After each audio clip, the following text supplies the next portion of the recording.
In the next decade, a person will stand up on stage and accept an Oscar. But what's different is that person will be a YouTuber. And the moment it happens, a shockwave will be sent through multiple industries and send a message to a generation of creators that anything is possible. You have literally nothing to lose by starting. You can post it on YouTube. By pressing the upload button. There is an ocean of talent brewing beneath the surface on YouTube, and the greatest filmmakers to ever live are currently finding their feet on the platform. To all creators, everything we know about YouTube and the film industry is about to shift. Here's everything you should know. Over the years, the YouTube community got pretty good at what they do. This is $1 million in cash. Creators discovered a formula for guaranteed views and subscribers, offering spectacle and sensation in the form of speedy pacing and uploads. The introduction of short-form media further instilled this retention-based content, with many creators opting to abduct attention as opposed to earn it. But as a viewer, it got tiring. YouTube became saturated with cookie-cutter content, and audiences were hungry for something refreshing. You can't process the important moments. And we relied on retention editing, and yeah, our audience doesn't want it. And it's on the way. Soon, it won't matter how expensive your video was or how long it took to plan. What matters is if you connected with your audience. The new pivot of the direction of the platform, which I think everyone is sort of starting to feel that. And as YouTube's winning meta shifts to telling stories, something fascinating will start to happen to creators. They'll get good at it. YouTube's consistent validation, feedback, and iteration is the perfect playground for upcoming filmmakers. There are masters on the platform already, but there's about to be a boom. It's no secret, the phone in our pocket is the young creator's greatest asset. When I was a kid, the only way I could make movies was borrow money from my father and borrow his 8mm movie camera, and today you can take your cell phone. You can make a movie on that. And the next generation of YouTube stars will not only be experts in entertainment, marketing, and distribution, they'll also know damn well how to tell a story. Undoubtedly, some of these creators will look onwards to a traditional career path, but that's nothing new. In fact, many have tried, and even with money, fans, and plenty of creative experience, they all had one thing in common. It turns out, translating YouTube fame onto the silver screen is no easy feat. In turn, a reputation has been established about YouTube creators. Stick in your own lane, or you'll be a laughingstock. But does that apply to everyone? Hey, look at all those chips. Hey, look at all these chips. Hey, look at all these chips. This guy, in all his 360p glory, is John Watts. You're the worst computer ever.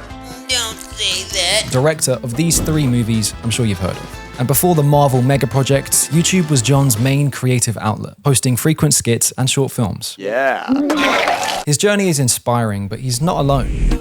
Dan Trachtenberg of 10 Cloverfield Lane and the recent Prey, and David Sandberg of Shazam each had significant YouTube presences. And let's not forget this guy. Arguably the only actually raised in the era of digital content. Hi internet, it's been a while. Bo's Inside is a critique on social media and utilizes the common techniques online creators use daily. And let's face it, could Bo potentially stand on this stage one day? Maybe. So, the transition can be done, but history seems to favor the artists, the true creatives, as opposed to the comedic faces of brands. But hold on, is the traditional path up the ladder even something to aspire to nowadays?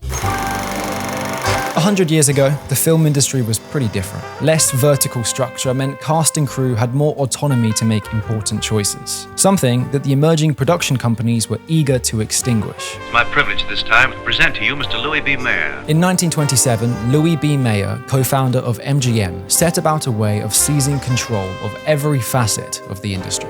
I found that the best way to handle filmmakers was to hang medals all over them. If I got them cups and awards, they'd kill them to produce what I wanted. That's why the Academy Award was created. Artists like to be celebrated, and with the introduction of the Oscars in 1929, there was now an achievement to fight each other for. It didn't matter that the whole thing came from a cheap ploy for power. Actors and filmmakers wanted that award. This faceless figure is a goal of all who work in movies. I'm certainly indebted. Thank you. This is really ridiculous. The greatest moment of my life. The Oscars quickly became a highly coveted, prestigious award any recipient would kill for. And almost a century later, receiving an Oscar is still seen as the pinnacle of film success. If you have an Academy Award, you're at the table with the top dogs. That is, if you look like the rest of the table. Best performance of an actress in supporting role, the Hattie McDaniel. In 1939, Hattie McDaniel was the first black Oscar recipient. This is one of the happiest moments of my life. And she was refused entry to the whites-only after-party. I sincerely hope I shall always be a credit to my race and to the motion picture industry. Hattie remained as the only black woman to win an Oscar for over 50 years. And in the Academy's near-century existence, there's only been one non-white woman to win Best Actress. Only 3 women have ever won Best Director, and in 2015 and 16, all 40 acting nominations were white. So why is this relevant? Because how can an award be seen as truly esteemed if it's almost exclusively given to one side of the room? Look, in the last 2 years, the Oscars have had the lowest viewers this century. It's slowly forming a reputation of being elitist, discriminatory, and not a representation of today's media culture. And yet, Gen Z are still the most likely demographic to watch the ceremony. Young people are absorbed by celebrity culture, and to win an Academy Award is still a far-off dream for upcoming artists. So, what if you did want to chase that dream?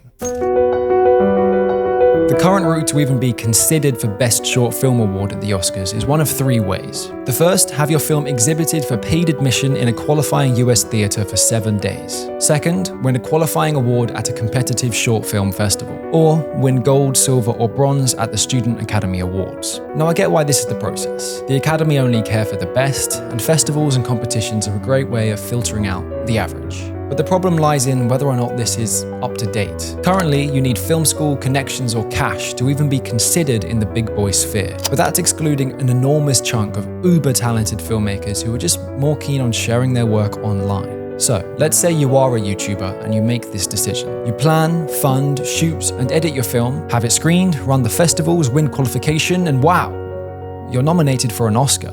And then you win the Oscar. And you're not even broadcasted live. Is it worth a shot? A career on YouTube means good money, audience connection, and full creative control.